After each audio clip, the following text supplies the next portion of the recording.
গতকাল নির্বাচনের কথা বলতেছি। দেখেন, এই লোকগুলোর কথা শুনেন। এরা কেন্দ্রে যাওয়ার আগেই এদের ভোট হয়ে গেছে। কিভাবে হলো? নির্বাচন কমিশন বলল যে সুষ্ঠুভাবে হয়েছে। তাহলে এদের ভোট কারা দিল? কিভাবে হলো? আপনারা বললেন যে সুষ্ঠু নির্বাচন হয়েছে, সেনাবাহিনী ওখানে দাঁড়ানো, তারা কি করতেছে? পুলিশ প্রশাসন তারা কি করতেছে? তাহলে এগুলোর লোকের ভোট হলো কিভাবে? দিল কে? আপনারা প্রশাসনের লোক হয়ে শুনেও না শোনার ভান করে থাকেন, এগুলোর আপনারা তদন্ত করেন না। এটা কি ধরনের আপনাদের কার্যকলাপ? তাহলে আমরা কি বুঝে নিতে পারি যে অবশ্যই হাসিনার দালালের ঘরে কাজ। আপনারা এই ভোট ইলেকশনেও আপনারা এইসব কাজ করে গেলেন। এটা তো দেখার কথা, এটা না বলার কথা কি? এটা নিজ চোখে তো দেখলাম বা শুনতেছেন, সবাই শুনেন।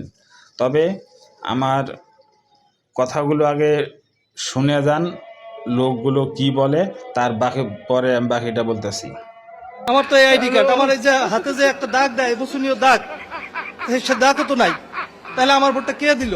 আমার ভোটটাও দিয়ে গেছে, আমার কালিও দিয়েছে, ভোট দিয়ে গেছে। আর মধ্যে ভোটটা বড় ভাই গেল না, সে বলছে আপনি 2 ঘন্টা পরে দিবেন। আমার কাগজ লই লইছে, আমার কাগজ দিয়েছে, সিল দিতে দেয়নি। আমি 2বার ভোট দিতে গেছি, আমার ছবির উপরে আরেকটা চিহ্ন আছে, কেটা বলে ভোট দিয়ে গেছে, আমি তো ভোট দেইনি স্যার। ভোট কেন্দ্রে ঢোকার পরে আপনার টেবিলে গেছি, টেবিলে যাওয়ার পরে স্লিপ মিলানোর পরে আপনার ভোট হয়ে গেছে। ঠিক আছে, বলতেছি যারা ভোট করতে লিস্ট করতেছে আর কি, আমি এই এলাকার ভোট। হ্যাঁ দর্শক ভাইরা আমার, লোকগুলোর কথা শুনলেন তো। এখন আপনারাই বলেন যে এটা কিভাবে সুষ্ঠু নির্বাচন হলো বা কীভাবে নির্বাচন এটা কি হলো, এটা আপনারাই বলবেন। এবং আমার প্রধান নির্বাচন কমিশনার কাছে প্রশ্ন থেকে গেল যে এটা কিভাবে নির্বাচন হলো, কী রকম নির্বাচন হলো, আপনি প্রশ্নের উত্তর করবেন। এবং আমার সমঝোতা ভাইয়েরা, ছোট বড় সকল ভাই ব্রাদার চাচা করে সবার কাছে আমার প্রশ্ন থাকবে, জনগণের কাছে প্রশ্ন থাকবে। এবং হাসনাত আবদুল্লাহ নাহিদ, আপনাদের কাছেও আমার ছোট ভাইয়ের মতো আপনাদের কাছে আমার প্রশ্ন থাকবে, এটা কি ধরনের নির্বাচন হলো? তো এটা আপনারা পর্যবেক্ষণ করবেন বা এটা আপনারাই তুলে ধরবেন বা আপনারাই সরকারকে জানাবেন।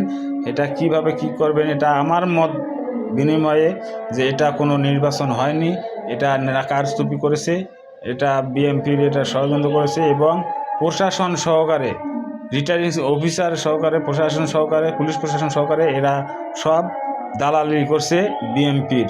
এটা আপনারা সুষ্ঠু সাপেক্ষে এটা তদন্ত করে এটা আপনারা ব্যবস্থা নেবেন ইনশাআল্লাহ।